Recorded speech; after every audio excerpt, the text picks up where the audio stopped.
Hello students. तो आज हमारा टॉपिक जो कॉस्ट के अंदर करने वाले हैं वो है contract costing. Very important topic. It can carry marks 10 marks to 15 marks plus 5 marks का क्वेश्चन और भी आ सकता है इसमें से, छोटा क्वेश्चन एग्जाम के लिए बहुत इंपॉर्टेंट है। तो सबसे पहले समझते हैं कि कॉन्ट्रैक्ट कॉस्टिंग है क्या। Contract costing is a form of specific order costing. ये स्पेसिफिक ऑर्डर कॉस्टिंग क्या होता है? यहाँ पर प्रोडक्ट को ही एक इंडिविजुअल यूनिट मान लिया जाता है। जैसे आपको एक पर्टिकुलर चीज बनाने दिया गया, पहले ही समझ लेते हैं, आमतौर पे समझिए कंस्ट्रक्शन बिजनेस के अंदर चलते हैं। तो अगर कंस्ट्रक्शन कर रहे हैं आप किसी कॉम्प्लेक्स का, बिल्डिंग का, ब्रिज का, तो वो एक स्पेसिफिक ऑर्डर हो गया और इस मेथडोलॉजी के अंदर आएगा वो, उसे हम कहेंगे स्पेसिफिक ऑर्डर कॉस्टिंग। इसके अंदर जॉब, बैच और कॉन्ट्रैक्ट तीन पार्ट होता है स्पेसिफिक ऑर्डर के अंदर, जॉब, बैच और contract. Job basically short term के लिए होता है, एक पर्टिकुलर चीज बनाने गया ना जल्दी बन जाए। लेकिन कॉन्ट्रैक्ट के अंदर जो होता है वही लॉन्ग ड्यूरेशन का होता है। तो एक टाइप का जॉब कॉस्टिंग है, लेकिन इसका टाइम ड्यूरेशन बहुत ज्यादा होता है। तो पहला चीज है, it is a form of self order costing applies where work is undertaken to customer specific requirement। Customer जैसा कहेगा वैसा हम लोग बनाएंगे, ठीक है। लॉन्ग ड्यूरेशन, टाइम पीरियड इसका ज्यादा होता है। किसकी तरह है? जॉब कॉस्टिंग की तरह है। और इसे हम टर्मिनल कॉस्टिंग भी कहते हैं। तो टर्मिनल कॉस्टिंग क्यों कहते हैं? टर्मिनल कॉस्टिंग कहते हैं क्योंकि जैसे ही ये कॉन्ट्रैक्ट खत्म हुआ, आपको तुरंत अपना कॉस्ट शीट बना लेना है। क्या याद रखना है? कॉस्ट शीट खत्म होते ही, या ऐसे कर लो, कॉन्ट्रैक्ट खत्म होते ही, एंड होते ही कॉस्ट शीट प्रिपेयर करनी पड़ेगी, ठीक। आपको कॉस्ट शीट बनाना पड़ेगा। कहाँ एप्लीकेशन है इसका? कौन लगाते हैं? बेसिकली सिविल इंजीनियर्स, वहां जो लोग लगाएंगे। रोड, बिल्डिंग, ब्रिजेस में, या बड़ा बड़ा इक्विपमेंट बन रहा है जिसका हर एक पार्ट एक सेपरेट जॉब की तरह है।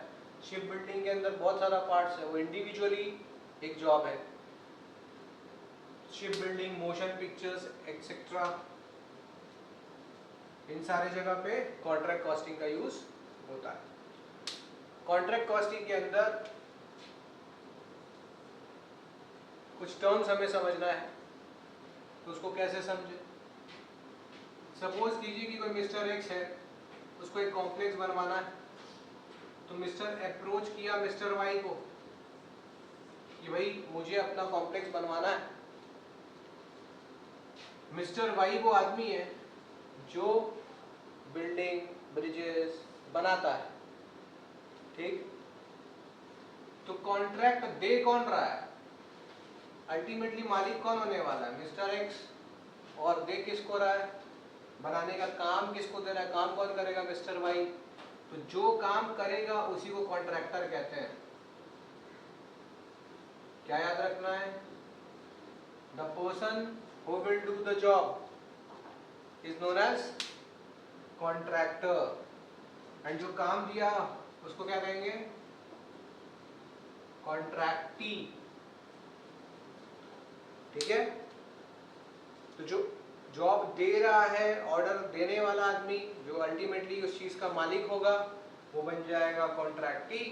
और जो उसको ऑर्डर को एग्जीक्यूट करेगा, वो काम को करेगा, वो बन जाएगा कॉन्ट्रैक्टर, ठीक। इसके बाद एक और टर्म, कॉन्ट्रैक्ट प्राइस। भाई जिस प्राइस पे कॉन्ट्रैक्ट फिक्स हुआ, तो देखा जाए तो कॉन्ट्रैक्ट कॉस्टिंग दो मेथड से बनता है। एक फिक्स कॉन्ट्रैक्ट होगा और एक कॉस्ट प्लस कॉन्ट्रैक्ट होगा, जिसको हम लोग आगे सीखेंगे। तो एक कॉन्ट्रैक्ट प्राइस वो प्राइस है जिस पे डिसाइड हुआ कि इतना पैसा तो भाई देना पड़ेगा। तो मान लीजिए कि एक कॉम्प्लेक्स बनवाना है, उसके लिए 200 crore rupees contract price set हुआ, ठीक है, समझ गए। अब इंटरेस्टिंग चीज क्या है कॉन्ट्रैक्ट के अंदर में कि कॉन्ट्रैक्ट ये लॉन्ग पीरियड के लिए, वी हैव अंडरस्टूड कि ये कैसा है, लॉन्ग पीरियड के लिए। तो आप मुझे बताइए कि एक कॉम्प्लेक्स बनाने के लिए आपको हो सकता है 1 साल से ज़्यादा टाइम लग जाए, हम लोग पकड़ के चलते हैं कि मान लीजिए 3 साल लगेगा। अब फर्स्ट ईयर जब एंड हुआ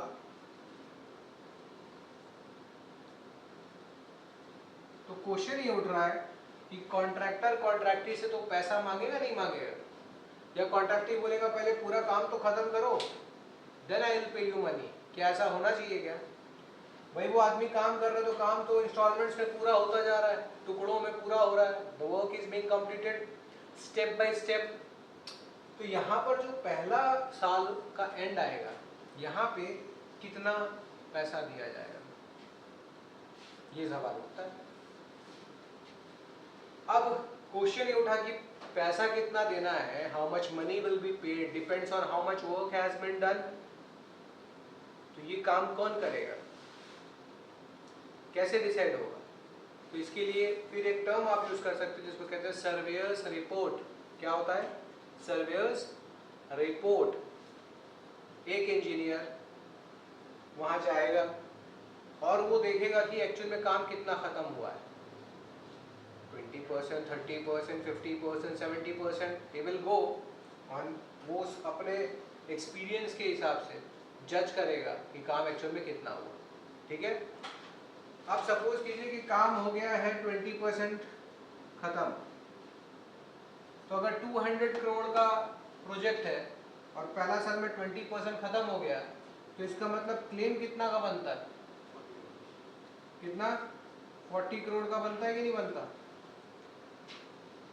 कॉन्ट्रैक्टर विल क्लेम कि देखो we have done, I have completed as it is given और computed by the surveyor's report, the surveyor, that I have completed almost work of 40 crore rupees, ठीक। What do you think, कॉन्ट्रैक्टी को, contractor को कितना देना चाहिए? इस report के हिसाब से contractor is entitled to 40 crore, लेकिन उसको पूरा पैसा कॉन्ट्रैक्टी नहीं देगा। मजेदार चीज, contractee will not pay the whole amount of work done completed by the contractor. What do you think the reason is?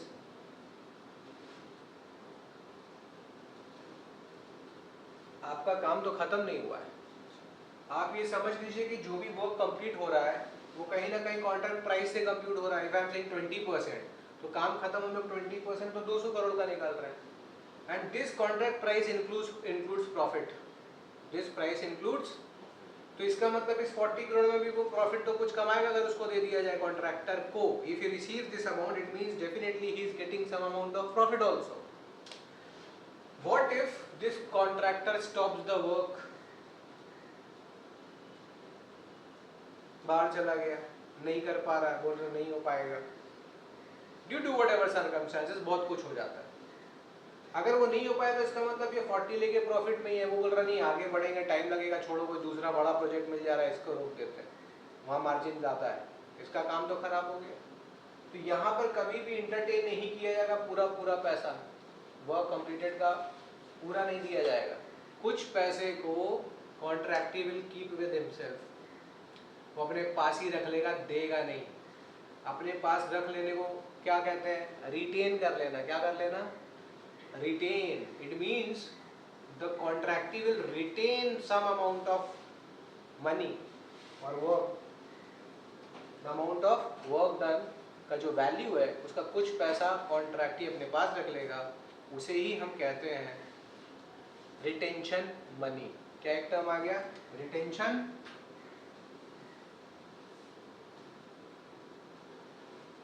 Money. तो आप समझ गए रिटेंशन मनी क्या होता है? वो पार्ट वर्क कंप्लीटेड का वैल्यू का जो कॉन्ट्रैक्टी कॉन्ट्रैक्टर को नहीं देकर अपने पास ही रख लिया। तो 40 करोड़ में से हो सकता है वो इसका 90% ही दे। हो सकता है कि वो बोला कि जो अमाउंट आ रहा है ना, आई विल पे 90%, इट मीन्स मेरा रिटेंशन मनी कितना है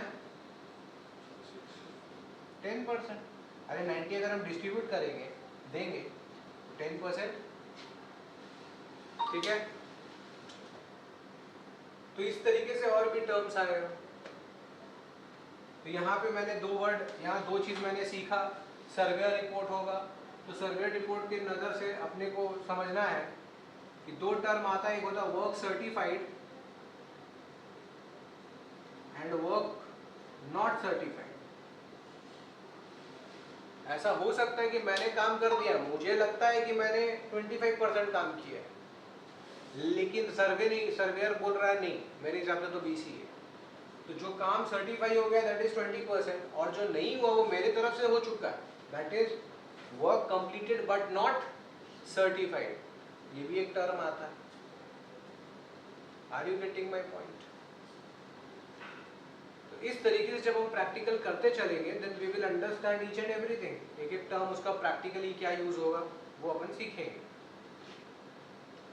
अब इसके अंदर करना क्या है पार्ट, जो हम अकाउंटिंग सीखेंगे कॉन्ट्रैक्ट कॉस्टिंग का, वो किसके बुक्स में सीखना है हमें? याद रखिए, इन द बुक्स ऑफ, पहले contractor, in the books of contractor. तो कॉन्ट्रैक्टर अपने बुक्स में कैसे रिकॉर्ड करेगा? तो जब आपको बताएं, जब आप कॉन्ट्रैक्टर के बुक्स में करेंगे तो खुद को किसका अकाउंटेंट मानना है?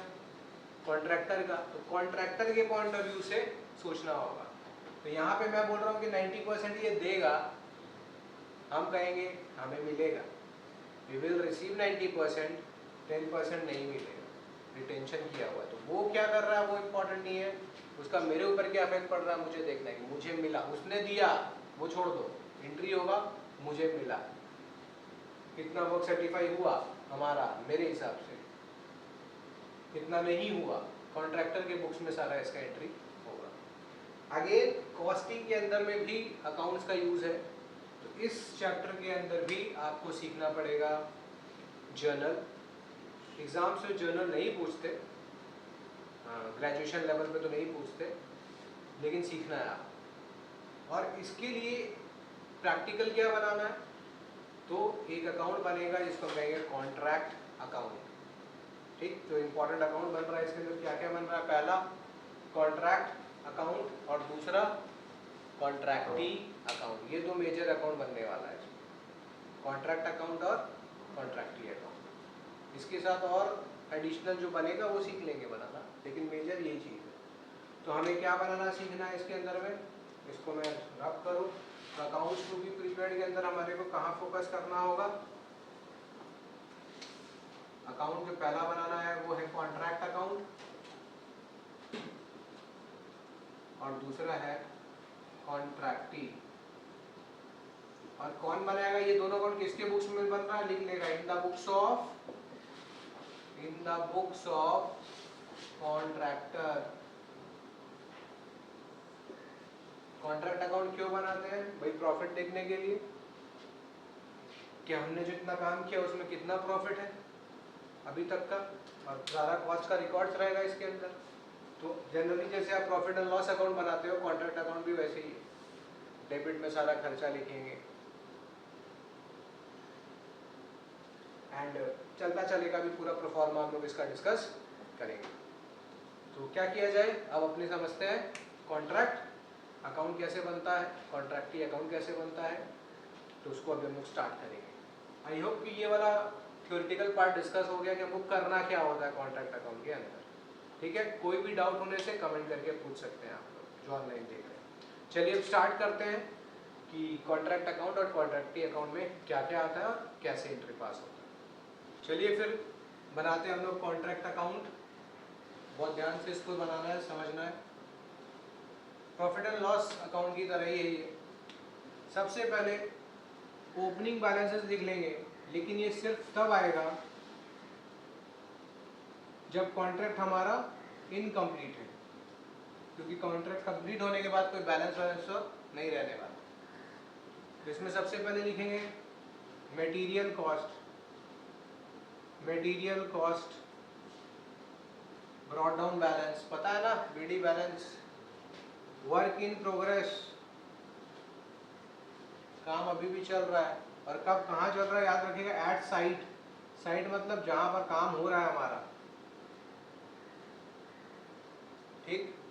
फिर मशीनरी एंड इक्विपमेंट का बैलेंस, और प्रीपेड एक्सपेंसेस है तो उसका बैलेंस, ठीक है। यहाँ तक लिख लिया आप लोग। अब जो भी एक्सपेंसेस हो रहा है, टू एक्सपेंसेस, अब एक्सपेंसेस के अंदर कैसा आएगा बताओ तो, मटेरियल वाला, डायरेक्ट, इनडायरेक्ट, सब जितना है, और इसमें ऐड कर देंगे अपने आउटस्टैंडिंग एक्सपेंसेस भी, जितने एक्सपेंसेस आउटस्टैंडिंग है उसको ऐड करके दिखाना है। तो जो पे किए वो भी आएगा, जो आउटस्टैंडिंग है वो भी आएगा।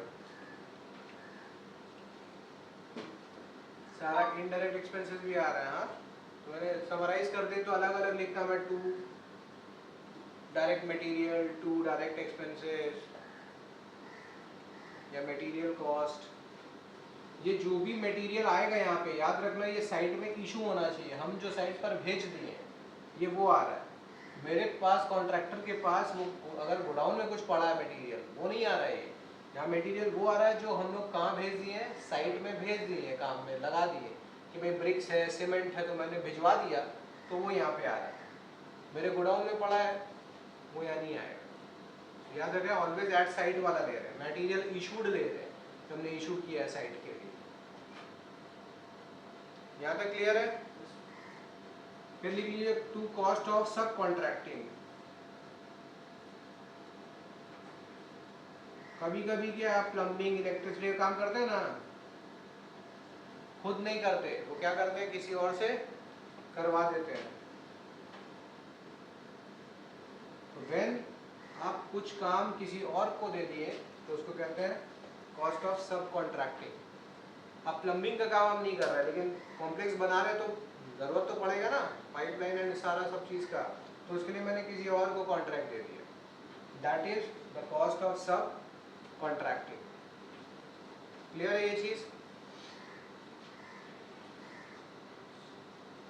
अब क्रेडिट साइड में देखिए एक्सपेंसेस आ रहा है यहाँ पर, यह देखेंगे बाय, क्रेडिट साइड में क्या आएगा, मटेरियल रिटर्न। कहाँ रिटर्न होगा याद रखने का, टू स्टोर। इसका मतलब साइट से कहाँ भेज दिया गया है, स्टोर में।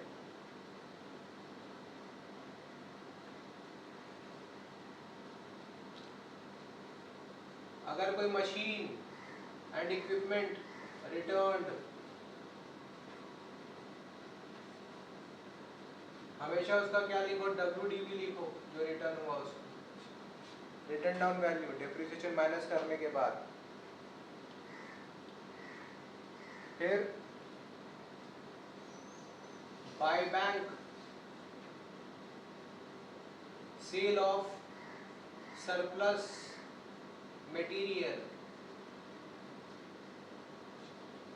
अगर कुछ सरप्लस मटेरियल बचा है, प्लांट या मशीन है जो आप बेच दे रहे हो, वो आप यहाँ दिखा दो, ठीक है।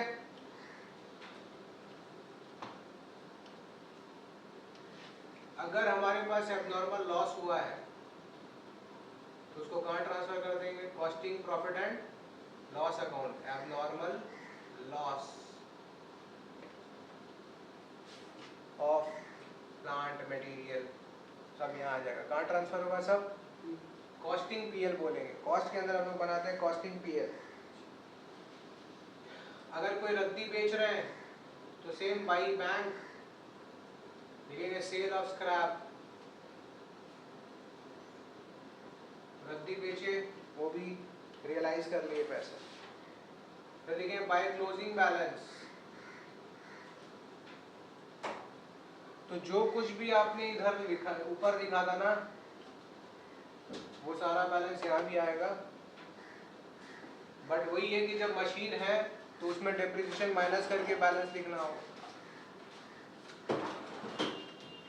याद रखेंगे WDV, जैसे मशीन में लिख देता हूँ मैं यहाँ WDV, रिटर्न डाउन वैल्यू लिखना पड़ेगा, डेप्रिसिएशन माइनस होकर जो आएगा वो लिखना पड़ेगा।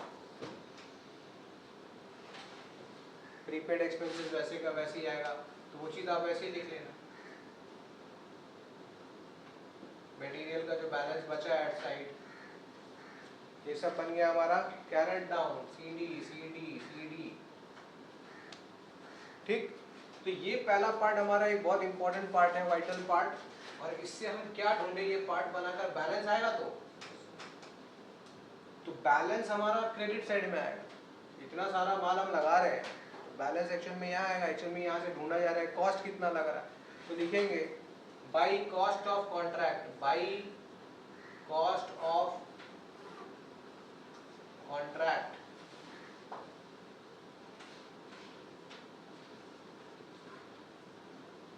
CD।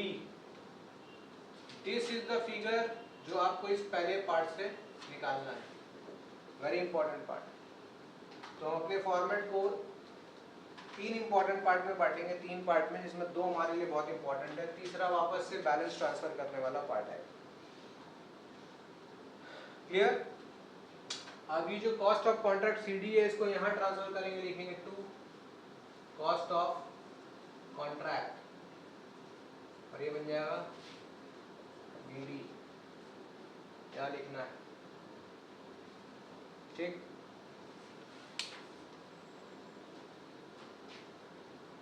अब क्रेडिट साइड में ध्यान से देखना क्या है, ये कॉस्ट लगा। अब क्रेडिट साइड में चीज आएगा 2 कि भाई, एक आएगा कॉन्ट्रैक्टी का पर्सनल अकाउंट, क्योंकि वर्क सर्टिफाई हुआ होगा। अगर वर्क सर्टिफाई हो गया तो मुझे कॉन्ट्रैक्टी से पैसा मिलेगा। तो मुझे बताओ, मैं कॉन्ट्रैक्टी को डेटर बनाऊं कि क्रेडिटर बनाऊं? मुझे अगर उससे पैसा लेना है देन कॉन्ट्रैक्टी इज माई डेटर, और डेटर को डेबिट करते हैं कि क्रेडिट? बेटा डेटर होता है एसेट, तो इसको अपने को करना पड़ेगा डेबिट। तो इसका जर्नल बनेगा contractee account debit to contract account. तो कॉन्ट्रैक्ट अकाउंट में क्या आएगा? बाई कॉन्ट्रैक्टीज पर्सनल अकाउंट, क्योंकि मुझे उससे पैसा लेना है। और ये कौन सा अमाउंट होगा? वर्क सर्टी, जितना सर्टिफाई हुआ उतना ही मेरे को मिलने का बनता है मेरे हिसाब से, इतना तो मेरा हक है। और by work in progress account, ये किसके लिए होगा? Work uncertified. तो यहाँ क्या लिखना है? Work uncertified. ठीक है, अब ये सेकंड स्टेप क्लोज, मतलब अब कुछ ज्यादा नहीं है, जो है ये पहला पार्ट में ही है। अब क्वेश्चन उठ रहा है कि सर ये रहा तो सर्टिफाइड वाला पार्ट, और ये मेरा कॉस्ट है, तो वैल्यू में से कॉस्ट को माइनस करना चाहिए, तो आंसर प्रॉफिट आना चाहिए। अब सवाल ये उठ रहा है कि ये प्रॉफिट जो है, क्या ये मेरा सॉलिड फाइनल प्रॉफिट है क्या? अभी तो साल एग्जांपल सीखे थे कि साल खत्म नहीं हुआ, अभी तो इनकम्प्लीट कॉन्ट्रैक्ट, तो अभी पहला साल का प्रॉफिट है, दूसरा साल का प्रॉफिट है। क्या गारंटी है कि ये आगे जाकर प्रॉफिट ही बनेगा फाइनली? तो हम मानकर चलते हैं कि भाई प्रॉफिट होगा, ये मेरा प्रॉफिट है, लेकिन एक्चुअल नहीं मान रहा है, इसको नोशनल प्रॉफिट बोलते हैं। क्या बोलते हैं? तो एक नया टर्म सीखे, टू नोशनल प्रॉफिट, ये आया। ठीक है, CD। इसके बाद फिर आगे एक अकाउंट, इसको कंटिन्यू करेंगे हम लोग, और वहां से हम लोग ढूंढेंगे कि एक्चुअल में कॉस्टिंग पीएल में ट्रांसफर कितना होना चाहिए। ठीक है, हमें सीखना होगा कि इसके बाद नोशनल प्रॉफिट का कितना पार्ट प्रॉफिट एंड लॉस में कॉस्टिंग पीएल में ट्रांसफर होगा। तो उसका कुछ कंडीशंस है जो मुझे पता होना चाहिए कि एक सर्टेन परसेंटेज ऑफ वर्क खत्म हो जाए तो उसके ऊपर उतना ट्रांसफर करते हैं। मैं आज आपको सिर्फ बता देता हूँ, इसको आगे मैं और डिटेल में फिर से डिस्कस हम लोग इसका करेंगे। क्या तो जो वर्क सर्टिफाइड है उतना ही रुपया बेसिकली आपको जाना चाहिए, ट्रांसफ़र करना चाहिए। कितना करना है, तो सबसे पहला चीज़ वर्क अनसर्टिफाइड में हमको हमेशा कॉस्ट पे वैल्यू करना पड़ेगा, ध्यान रखना है। और प्रॉफिट जो कंसिडर करेंगे वो सिर्फ वर्क सर्टिफाइड के वैल्यू पे ही करेंगे। ये कॉस्ट नहीं होगा, ये वैल्यू होगा। ये क्या होगा, कॉस्ट ऑफ अनसर्टिफाइड वर्क होने वाला है। तो पहला चीज़ है कि भाई अगर 25% तक काम खत्म हुआ है, 25% तक काम खत्म हुआ है, तो आप कुछ भी कॉस्टिंग पीरियड में ट्रांसफ़र नहीं करोगे। तो आंसर होगा कि अगर अप टू 25% खत्म हुआ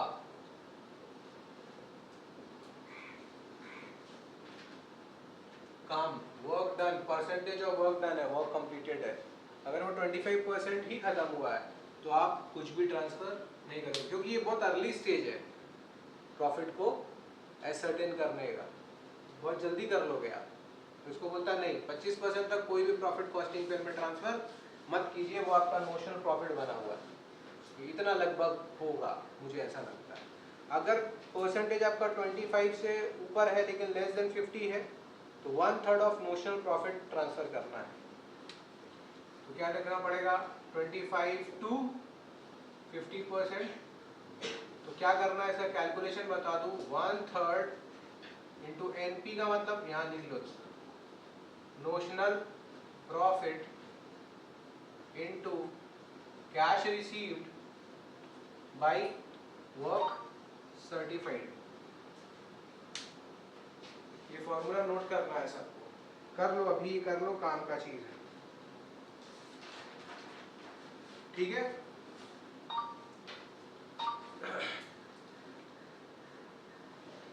अगर 75% के ऊपर खत्म है, मतलब 50%, थर्ड केस, ये number A, B, C, 50 to 75% अगर है तो कितना ट्रांसफर करना होगा, 2/3। आगे का पार्ट सब ठीक है। समटाइम्स वर्क सर्टिफाइड के साथ अनसर्टिफाइड वर्क भी ऐड कर दिया जाता है, वो देखेंगे कहाँ क्यों यूज कर रहे हैं, वो परसेंटेज ऑफ वर्क कंप्लीट करने के लिए निकालना है वो,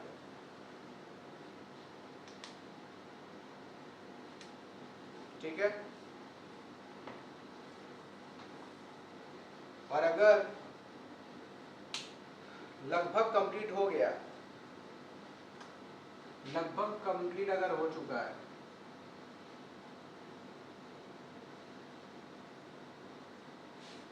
तो कितना ट्रांसफर करना है प्रॉफिट का,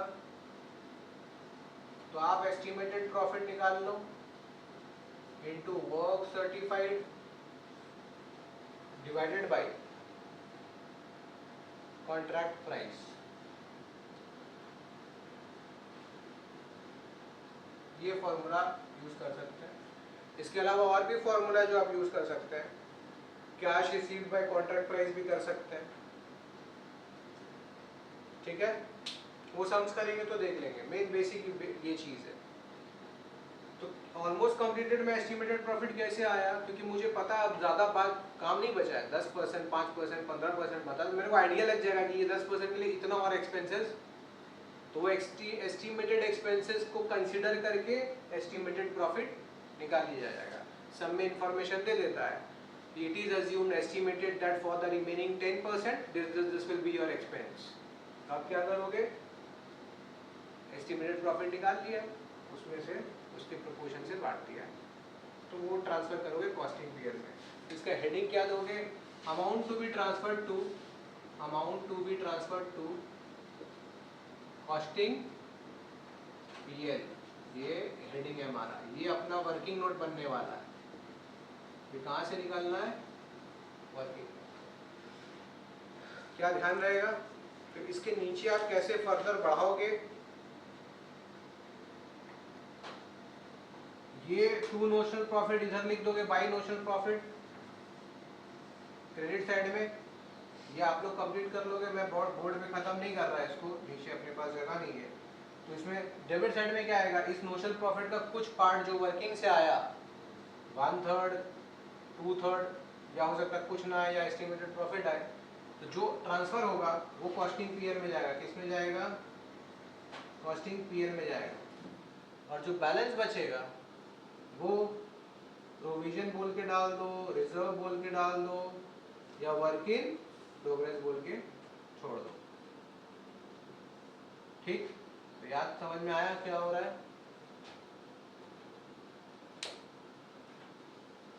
ठीक है, तो वर्क इन प्रोग्रेस अकाउंट में डाल दो या प्रोविजन बोल के डाल दो, या मतलब इसके आगे लगा देना टू प्रॉफिट प्रोविजन या profit reserve, else we will use work in progress. ये पैसा वो कहाँ डाल दिया जाएगा, वर्क इन प्रोग्रेस में डाल दिया जाएगा। तो ये हमारा है प्रोफॉर्मा। कॉन्ट्रैक्टी अकाउंट सम्स के साथ कर लेंगे, उसमें कोई बिग डील नहीं है, मतलब बहुत बड़ा कुछ नहीं है। एक तो यहाँ से ट्रांसफर होगा कॉन्ट्रैक्टी, फिर कॉन्ट्रैक्टी से कुछ पैसा मिल जाएगा, तो जो पैसा मिल जाएगा उसका एंट्री पास करेंगे। कॉन्ट्रैक्टी डेटर बनाता तो एंट्री किए थे कॉन्ट्रैक्टी टू कॉन्ट्रैक्ट, कॉन्ट्रैक्टी जब पैसा दे देगा तो बैंक टू कॉन्ट्रैक्टी, तो कॉन्ट्रैक्टी अकाउंट में चला जाएगा, क्रेडिट साइड में बाई बैंक। अभी भी तो मुझे पैसा देना बाकी है, तो उसका बैलेंस सीडीपीडी। जब तक कॉन्ट्रैक्ट चलता रहेगा कॉन्ट्रैक्टी अकाउंट में इसी तरीके से बैलेंस आता रहेगा, और जब कॉन्ट्रैक्ट खत्म हो जाएगा देन कॉन्ट्रैक्टी अकाउंट भी फाइनल सेटलमेंट करके क्लोज हो जाएगा उससे हिसाब किताब। यही प्रोसेस है। तो एग्जाम में यही आ रहा है, इसमें आपको वर्किंग पे फोकस करना है, और इसमें एक चीज़ निकाल दे भाई परसेंटेज ऑफ वर्क कंप्लीटेड, वो हम लोग सम्स में करना आपको हम सिखा देंगे। सिंपल सा फॉर्मूला है उसका। तो आई होप कि ये आप लोगों को समझ में आया प्रोफॉर्मा, और कोई भी डाउट्स है तो पूछ सकते हैं, आप लोग कमेंट करके पूछ सकते हैं। एडमिशन्स हमारा ऑन है, कॉस्टिंग और टैक्सेशन का थर्ड सेमेस्टर का जो हमारा फीस है अभी जो हम लोग चार्ज कर रहे हैं वो है 4000 रुपीज़ पूरे कोर्स के लिए। कोई भी एडिशनल सब्जेक्ट अगर आप करते हैं तो 500 रुपीज़ थ्योरेटिकल सब्जेक्ट्स के लिए ऐड हो जाएगा। तो बिना डिले किए हमारे क्रैश कोर्स को ज्वाइन कीजिए और अपने सारे फ्रेंड्स के साथ शेयर कीजिए। Thank you.